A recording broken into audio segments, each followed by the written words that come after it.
Stroud Times is at Wotton Auction Rooms today, and we've come to see something rather special, and it's in this little box here. Joseph Trinder is Senior Valuer and Director and Auctioneer here at the Auction Rooms and joins me now. Hello, Joseph. Lovely to see you again. Always lovely to see you, Faye. Hello, hello. Thank you for coming to see us today. Yes, something rather special here within this box. In here is the sort of piece that just frankly makes me... It's the reason why I love what I do for a living. The history and the quality of what I'm about to show you all.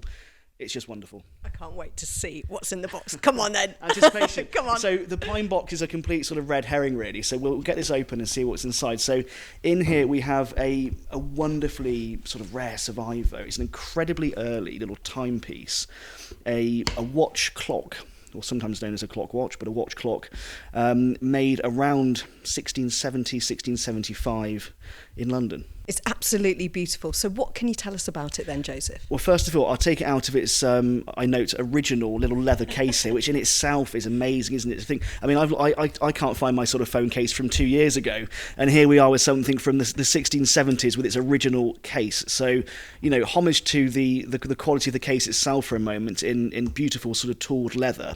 I'm not sure whether you can quite see that on the camera, but, you know, with its beautiful little sort of escutcheon and brass lock plate there. But then the star of the show, you know, here we are. So I'll show you first of all, Faye, and then just pan to camera there. Just, you know, the beautiful face of this historic timepiece. It's absolutely delightful. So is it from Gloucestershire?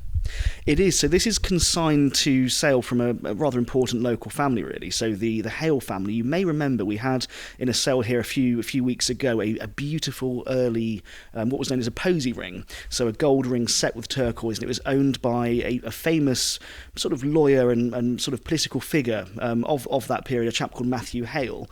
This is consigned to auction by direct descent to the same family. This is the same man's timepiece. So it's as good as it gets, really. Things like this, you know, kept in the same family for, you know, decades and decades. It must have seen so much history. Exactly. I mean, that's the point, isn't it? I mean, obviously, it's kind of even more evocative as a timepiece to think of the human sort of stories, the lives, the history that this piece has sat and patiently witnessed.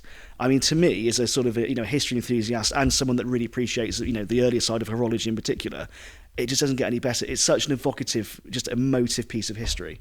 Not only does it tell the time, but it's also an alarm clock as well, which really blew my mind, well, exactly. It has an alarm in it sort of, encapsulated within its movement. And, unlike my sort of iPhone playing marimba or whatever the tone is that gets me up in the morning, I think this has a bit more sort of charm and quality to it, frankly. But all of which just sort of case within. I'll just point out, if I may, one of the details that I love more than the sort of intricacy of the movement, which we'll get onto in a second, is just the actual sort of pierced solid silver casework here. So again, I'm sure you can see just coming up on the camera, but we've got essentially a sort of hunting scene here with hounds sort of leaping through the undergrowth, chasing their quarry, a little sort of stag there, and just the quality and the symmetry, the detail of that work, and to think that was sort of done by hand in circa 1670, it's just amazing, isn't it? I think so.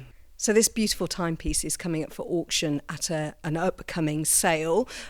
What sort of money do you think it will fetch? Indeed. So it's selling with us in our November sale, the first week of November, and we've got, as we always have at Wotton, a wonderfully eclectic mix of, I think, about 1,500 lots coming up in that sale, to include other timepieces, but everything else from paintings and jewellery, etc. In our early November sale, we've estimated this at £15,000 to £25,000, and I think, frankly, at that level, it's a pretty giddy opportunity for any sort of enthusiast to get stuck in, because these pieces just don't come up that often, and when they're in this condition with this provenance, I can't think of another one that I've seen. So I think it's going to be rather hotly chased.